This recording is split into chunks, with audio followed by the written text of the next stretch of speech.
Enlightened together. We're doing a weekly read today. So we're doing it for the entire week. Now the weekly energy in its entirety is Ansus, and this is Odin's mighty rune, but this one is in the reverse. So it's not a particularly good energy that we're looking at for this week. What we're looking at this week, it looks like well, by Saturday, it looks like we're going to have many secrets that have been kept from all of you out there. They're going to be revealed. Unexpected results, the disloyalty, who's been disloyal to you and everything else. We're going to start to see some of these things unfold, it looks like, this week. So it's telling us, once again, as a repeat from last week, again, to trust our instincts. Go within and, just trust your gut. Now, what does Ansus in reverse stand for? Well, basically it stands for trickery, stands for interferences and deception, dissipation of energy, misunderstandings and delusions, manipulations. Talks about boredom and vanity. Even though Odin himself is the mightiest god, in the pantheon of Norse gods, he's duplicitous in that he usually has his own agenda. Well, that's what we see here as well. So, again, somebody coming in with a smile and everything else, perhaps a soft voice, but tread lightly, be careful, trust your gut. If something doesn't feel right, trust that first instinct, because it's usually right. Once your mind kicks in, you start putting that self-doubt out there, and that's when we end up, not listening to our instincts, okay? And that's a law that I'll talk about perhaps another time. It's the universal law. It's how we develop our inner knowing, our instincts, our intuition, our psychic abilities, if you will. Now, as far as the energy for Sunday, it's Cainaz. Now, Cainaz was in the upright, and this is about creativity. This is about a light bulb going off, or a torch. The torch is often utilized symbolically throughout the world to denote knowledge or wisdom, things of that nature, okay?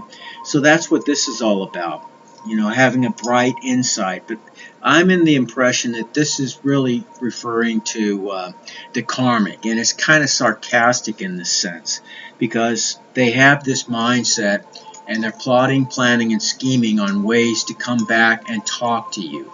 What can they say to you to get under your radar, to get you to open up your doors again to them, to accept whatever it is that they're trying to sell to you?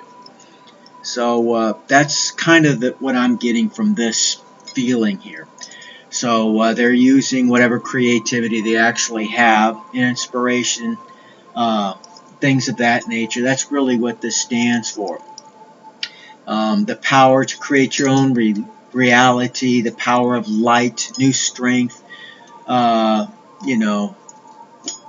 passion, sexual energy. They are definitely holding on to a great deal of that. Whoever this is, man, woman, both, whatever the case may be, they have a tremendous amount of sexual energy stored up, in terms of their thoughts about you. So, again, that's a very, very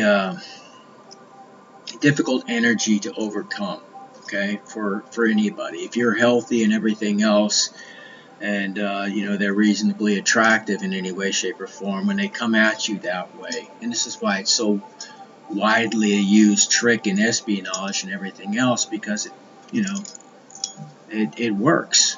I mean, look at Epstein Island, for example. They friggin' blackmailed a shitload of politicians here and abroad, kings, queens, you name it, movie stars, anybody who has any kind of power. And if we're not aware, or we haven't, really mastered ourselves, we could fall into that trap as well. So this is a warning to you. They're harboring a great deal of passion for you. Now, for today's energy, what we have is Othala in the reverse, okay? Now, in the upright, we use this technically to call forth our ancestors for help and things of that nature. But what it means in reverse is recklessness and frustration. This is the energy they're currently in. Legal problems and hassles, lack of order, totalitarianism, slavery. They feel enslaved. They're having a very difficult time coming up with a game plan to get away from whatever it is that they believe themselves to be held captive to. Uh, whether it's another relationship or a family situation, I don't know. But they feel that they themselves are held captive by their circumstances. But they are coming up with some type of a game plan to break away so they can come see you.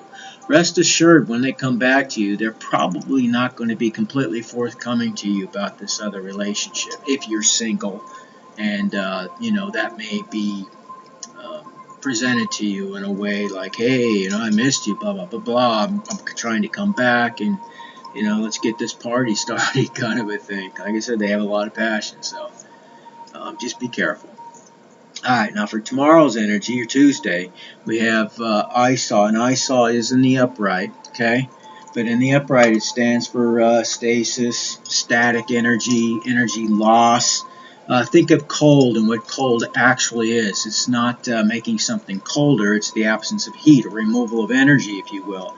So at the molecular scale, what's happening is the molecules are slowing down, okay?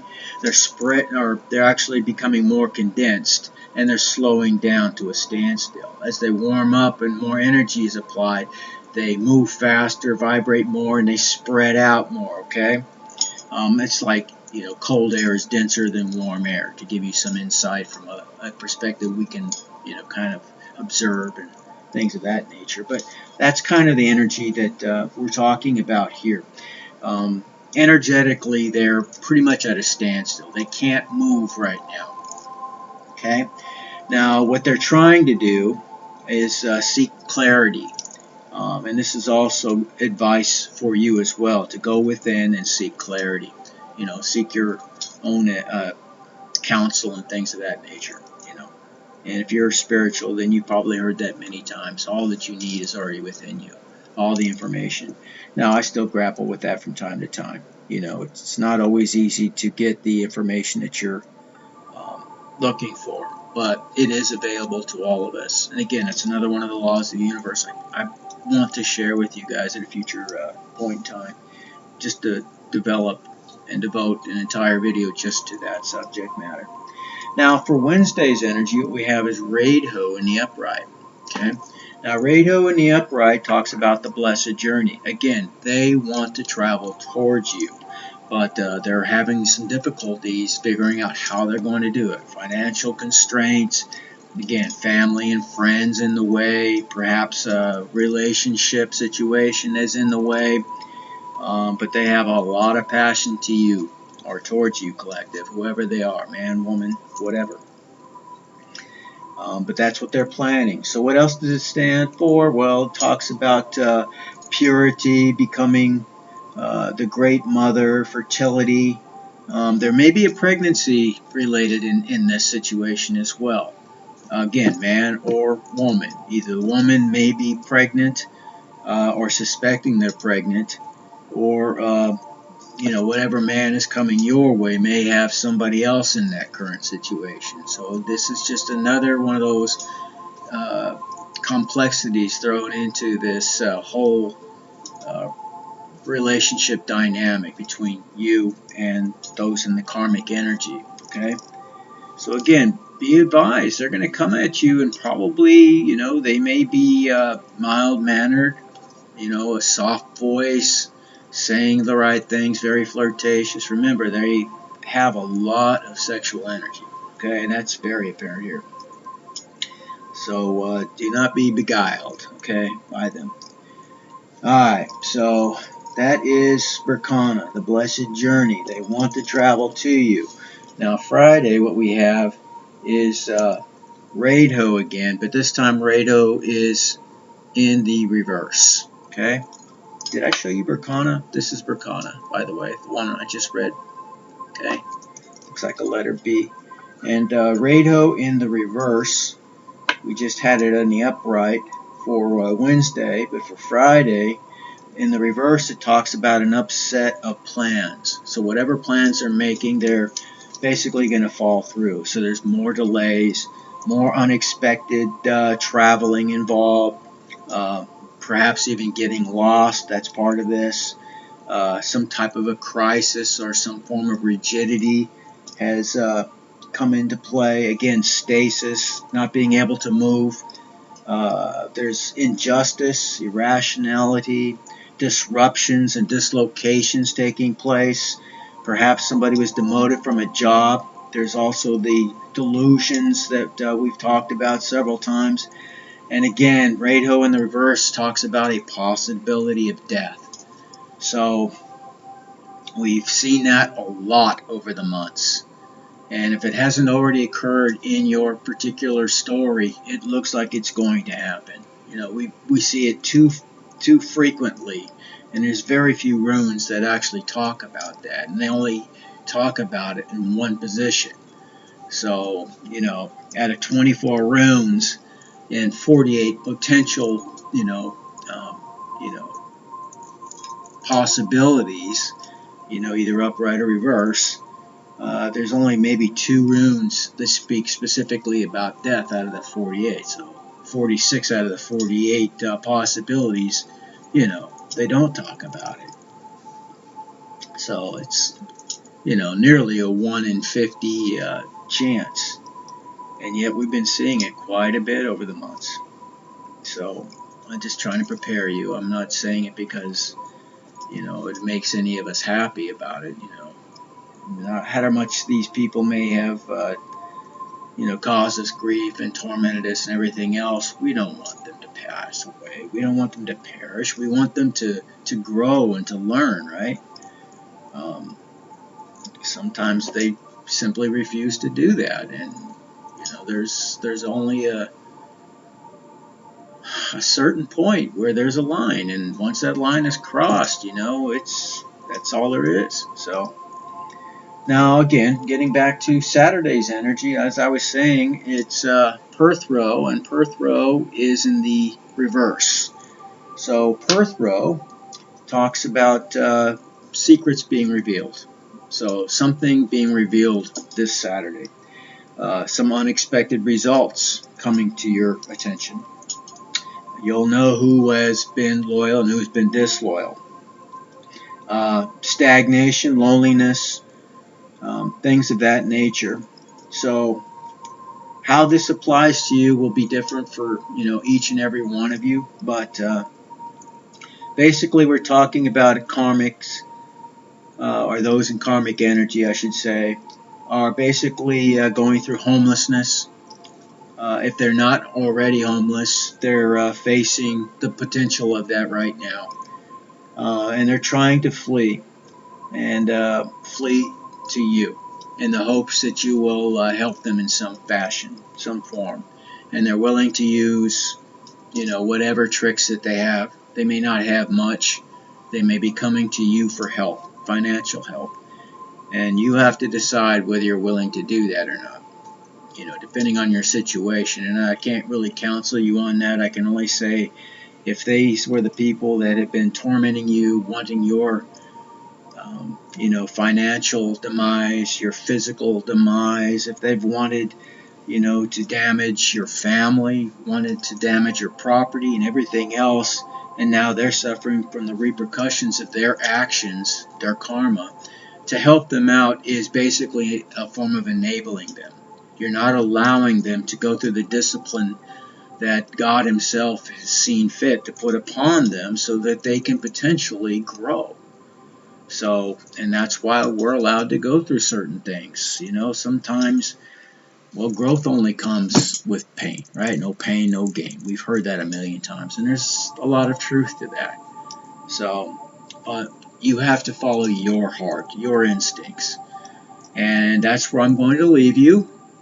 I wish the very best for all of you out there, and I hope you make the right decisions, that you go within. You do your meditation, you seek answers to the questions that you may have in your specific circumstances and situation. I know that mine is coming to a head very, very soon as well. I know the very people that are coming my way, and frankly, I've been waiting for some time. and I also know that they're watching me. Okay, so I give advice not only to the collective out there, but to those people who are cross-watching, who are watching regularly, just to find out what I know and everything else. I pretty much know everything, and I'm sure most of the collective out there knows a lot too about their particular, situation, who's involved, what they're up to. At least the generals. Not, maybe not all the specifics, but enough to know that you've been doing them dirty for a long time. You really need to seek, for lack of a better word, repentance, repentant heart, and everything else. Okay, and I'm not judging you. It's not my place, and I'm fully aware of that. We all make mistakes. We all have our dark sides. We do, but it's time to grow. And if you keep refusing that situation, then you're bound to experience certain things that are going to make you extremely uncomfortable, and that's just the fact of life. Okay. Again, there are laws in the universe, whether you believe in God or not. And one of them, of course, is, what we call the conservation of energy in terms of physics. For every action, there's a what? Equal and opposite reaction. It is no different in terms of your actions. You put energy out there in the form of doing nasty things to people, guess what's coming back to you? Inevitably, at some point. You may have gotten away with it for a while, but nobody gets away with it forever. Nobody. Either this life, the next life, or whatever the case may be. But you're going to have to make recompense for your actions. That's just the way it is. And there's several other things I could talk about and make that point, but I don't want to beat a dead horse, and I don't want to come off preachy or anything like that. I just want you to reconsider your actions. And I want to encourage at the same time the collective that's out there that listens to this. And I only have a handful of people that, actually view these things as of right now. I've been trying to be more consistent. I have a lot of issues with the technology right now, but I'm getting them sorted out little by little. And then hopefully I'll be able to put together much better productions than what I've been able to do thus far. And in the meantime, I wish you guys all the very best. Stay victorious. And as always, someday in the very distant future, I will see you all. And we will wage war in that Ragnarok scenario of end times together in Valhalla. Okay? Take care.